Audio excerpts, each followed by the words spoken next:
अब जैसे ये लिखा है कि भगवान राम का जब जन्म हुआ तो योग, लगन, ग्रह, बार, तिथि, पर कौन सा योग था बिल्कुल नहीं लिखा।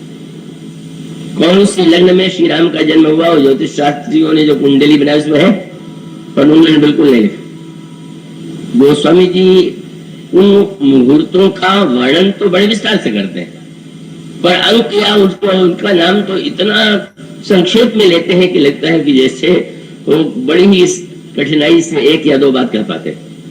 अब जैसे आप इसी को देख लीजिए कि पूरे रामचरितमानस में केवल श्री राम के प्राकट्य की तिथि लिखी हुई नवमी, और पूरी तिथि लोग बड़े चिंतित रहते हैं, पूछते रहते हैं भगवान राम का विवाह किस तिथि को हुआ, भगवान राम वन किस तिथि को गए, भगवान राम ने रावण को किस तिथि को मारा, भगवान राम का राज्याभिषेक किस तिथि में हुआ, और सबका वर्णन अन्य ग्रंथों में मिलता है।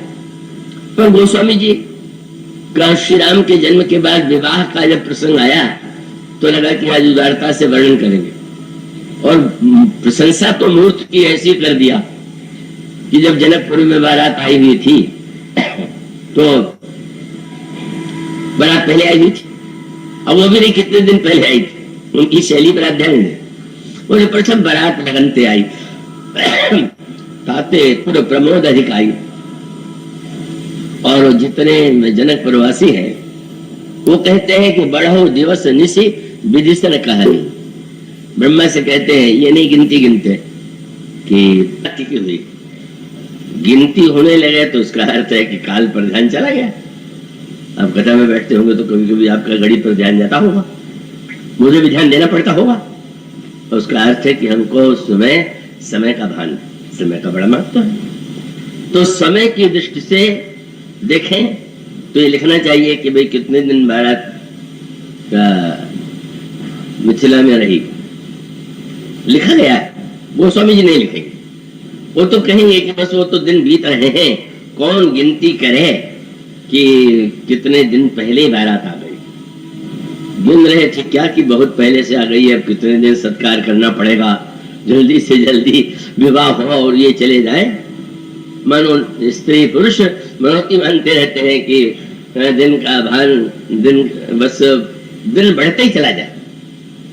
उसके बाद लिखने लगे कि अब ब्रह्मा ने जब यह निर्णय किया, अब गोस्वामी जी प्रशंसा इतने विस्तार से कह रहे हैं, ग्रह, तिथि, फिर वही बात, नखत, जोग, बर बारू, लगन सोझ विधि कीन विचारू। अब इतना विस्तार कर रहे हैं, लिख दीजिए ना किस। ये जब हमारे आचार्य विद्वान लोग संकल्प बोलते हैं तो आप ध्यान से पढ़ेंगे तो जो विद्वान होते हैं वैसे संकल्प कराने वाले तो ऐसे महाविद्वान भी होते हैं कि जिन बेचारों को संस्कृत का ज्ञान ही नहीं होता, तो उनका संकल्प तो बहुत सुनने योग्य होता है। वो कभी कभी उसको दृश्य देखते हैं गंगा के किनारे, और वो जो अपढ़ है बेचारा उसका जो संकल्प होता है वो तो कुछ मिली जुली भाषा में कुछ जैसे वो चाहता है वैसे कहता है। वैसे विद्वान लोग संकल्प बोलते हैं तो फिर क्रम से बताते हैं, जम्बूद्वीपे भरत खंडे आर्यावर्त देशांतर्गते, और फिर उसके पश्चात जब वर्णन करते हैं तो अमुक मास को, अमुक तिथि को, इस उस समय यह ग्रह ये इन स्थानों में विराजमान, और उसके पश्चात वर्णन करते करते करते फिर यजमान का जो नाम है लेकर के, गोत्र का नाम लेकर के संकल्प की पूर्ति की जाती है।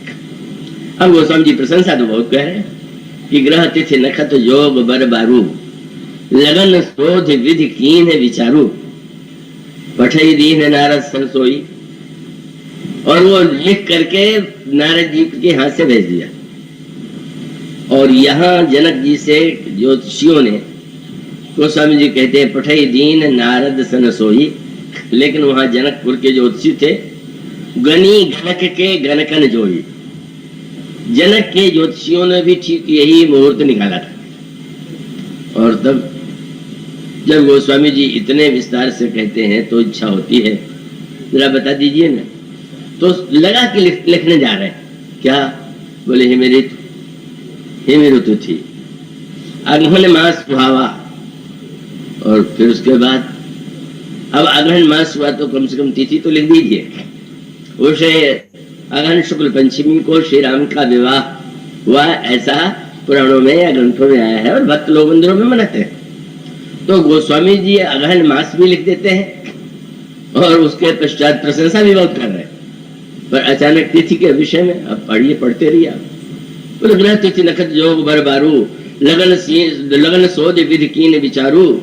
और तब जिस समय पता चला कि ब्रह्मा ने जो मुहूर्त भेजा है, यहाँ के ज्योतिषियों ने भी वही मुहूर्त निकाला है, तो चर्चा हो गई। गणी गणक के जनकन जोई, तो सुनी सकल लोगन यह बाता, कहीं ज्योतिषी आई विधाता। अरे ब्रह्मा ज्योतिषी स्वयं लगता है साक्षात ब्रह्मा ही है क्या, कि उन्होंने वही मुहूर्त निकाल दिया जो ब्रह्मा ने, और लगा कि अब बताने वाले हे मेरे तू अगहन मास हुआ, बस पंचमी लक्ष्मण जैसे भूल ही गए। एक अक्षर एक ही शब्द उठाना है, प्रशंसा बहुत करेंगे। ये मेरे तो अगहन मास हुआ पर ग्रह तिथि नखत जोग बर बारू। मानो गोस्वामी जी का अभिप्राय क्या है? रामनवमी की तिथि का अगर वे उल्लेख करते हैं और अन्य किसी तिथि का उल्लेख नहीं करते, या अन्य जितने ग्रह हैं उन ग्रहों की क्या स्थिति थी, संकल्प में विद्वान बोलते हैं उस समय पंचांग में जो ग्रह जिस राशि में होता है उच्चारण करते हुए कहते हैं इस समय सूर्य, बृहस्पति और ये ग्रह जो है इन स्थलों में विद्यमान। पर गोस्वामी जी ऐसा कुछ नहीं करते, प्रशंसा करते हैं। मानो उनका तात्पर्य है, गोस्वामी जी कहते हैं कि लोग इतने आनंद, पूछा जाए अगर गोस्वामी जी से कि लिखते लिखते आपने तिथि क्यों नहीं लिख दिया, तो कहेंगे कि भाई सभी लोग आनंद में भूल रहे हैं तो क्या मैं करूं, मुझे भी तिथि की याद थोड़ी आ रही, मुझे तो विवाह के आनंद की याद आ रही।